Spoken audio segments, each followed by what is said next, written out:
Shalom, selamat pagi saudara-saudari yang terkasih. Hari ini kita akan kembali bersaat teduh. Nats saat teduh kita terambil dari Ayub pasal 12 ayat yang pertama hingga ke-25. Tetapi saya membacakan ayat yang ke-13 saja. Demikian bunyi firman Tuhan. Padanya ada hikmat dan kekuatan, dia empunya nasihat dan pengertian. Saya ulangi sekali lagi. Padanya ada hikmat dan kekuatan, dia empunya nasihat dan pengertian. Saudara, seorang filsuf modern bernama David Hume pernah memberikan sebuah pertanyaan yang berkaitan dengan teodisi atau masalah kejahatan. Pertanyaan yang diberikan oleh Hume seperti ini. Apakah Allah mau mencegah kejahatan tetapi tidak mampu? Maka jawabannya yaitu Allah tidak maha kuasa. Kemudian apakah Allah mampu mencegah kejahatan tetapi Allah tidak mau melakukannya? Maka jawabannya yaitu Allah jahat. Kemudian apakah Allah mampu dan mau mencegah kejahatan? Kalau Allah benar mampu dan mau mencegah kejahatan, lalu dari mana kejahatan itu muncul? Saudara, pertanyaan dari David Hume ini dan mungkin beberapa filsuf lainnya menuntut sebuah jawaban yang bisa menunjukkan di manakah Allah saat ada kejahatan dan penderitaan yang terjadi. Apakah Allah tidak berkuasa atas semua itu? Atau justru Allah berkuasa? Kalau Allah berkuasa, maka mengapa masih ada penderitaan dan kejahatan? Saudara, kalau kita mundur jauh ke belakang pada masa Ayub, ketika dia mengalami penderitaan, ketika dia harus kehilangan segala-galanya. Tetapi sungguh menarik saudara, Ayub di pasal 12 ini, kalau kita membaca secara utuh, Ayub menjelaskan akan siapakah Allah yang berkuasa itu. Allah berkuasa atas alam, Allah mengendalikan manusia, dan Allah mengatur bangsa-bangsa. Dari semua bagian ini saudara, kita boleh melihat bahwa tidak ada sesuatu hal yang terjadi di luar dari kendali Allah. Sebab Allah berdaulat atas segala sesuatu. Saudara, pengakuan yang Ayub berikan mengenai kedaulatan Allah, mengenai berkuasanya Allah, bukanlah sebuah teori saja, tetapi lahir dari pergumulan yang nyata atas penderitaan yang dialami. Justru dalam penderitaan itulah Ayub semakin sadar bahwa Allah berkuasa atas segala-galanya. Saudara, pertanyaan David Hume di awal mengenai penderitaan dan masalah kejahatan sesungguhnya bukanlah pertanyaan yang baru. Sejak dahulu manusia selalu bergumul dengan masalah yang sama. Jika Allah berkuasa, mengapa ada penderitaan? Namun yang menjadi pembeda, saudara, David Hume hanya memandang semua itu dari sudut pandang akal budi saja. Sedangkan Ayub mengalaminya secara nyata dalam hidupnya.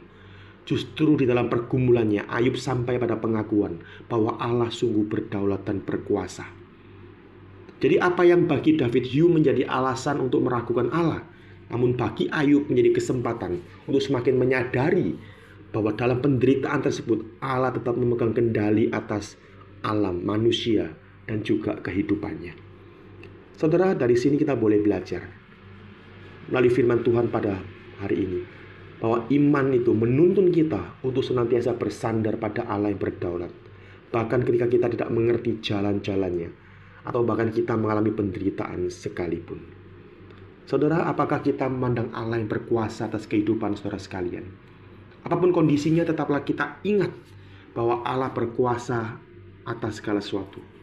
Bahkan bukti nyata dari Dia berkuasa bukan hanya ketika kita mengalami hal yang baik-baik saja, tetapi ketika kita mengalami hal yang buruk, penderitaan sekalipun, selalu kita ingat bahwa Dia adalah Allah yang berkuasa.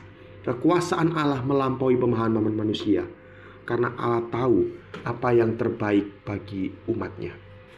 Mari saudara, kita bersandar penuh kepada Allah, sebab Dia berkuasa atas hidupmu dan juga hidupku. Dan tidak ada satupun yang dapat lepas daripada dirinya. Amin. Mari sama-sama kita berdoa. Bapa, kami bersyukur hari ini sudah disapa oleh firman-Mu. Bagaimana firman-Mu menunjukkan pada kami bahwa Engkau adalah Allah yang berkuasa. Bukan hanya saat kondisi baik-baik saja, tetapi saat kondisi yang nampak tidak baik, kondisi yang dalam penderitaan sekalipun, Engkau adalah Allah yang tetap berkuasa dan sanggup menolong setiap kami. Kiranya firman yang sudah kami dengar pada hari ini boleh kami ingat ya Tuhan, dan kami lakukan dalam kehidupan hari lepas hari, bergantung penuh kepada Allah yang berkuasa itu. Demi Yesus Kristus, penebus dan juru selamat kami berdoa. Amin. Saudara, hari ini kita juga bersyukur Saudari Hilda Okta boleh berulang tahun. Mari sama-sama kita sebagai satu tubuh Kristus, kita saling mendoakan. Mari kita berdoa. Bapa, kami mengucap syukur karena hari ini Saudari Hilda Okta boleh berulang tahun. Kiranya ya Tuhan, Engkau boleh memberikan kesehatan, kekuatan, dan juga hati yang senantiasa takut akan Tuhan. Biarlah dalam pergumulan yang dihadapi, kiranya Engkau senantiasa menyertai dan menolong Saudari Hilda. Tuhan, kami juga serahkan untuk keluarga dan anaknya. Kiranya Engkau memberkati mereka dengan sukacita, damai, sejahtera, dan kasih yang melimpah daripada-Mu. Tuhan, jadikanlah keluarga ini selalu hidup dalam takut akan Tuhan, saling mengasihi dan menjadi saksi bagi Tuhan. Kami percaya ya Tuhan bahwa Engkau adalah Allah yang setia, yang selalu menopang di setiap langkah kehidupannya.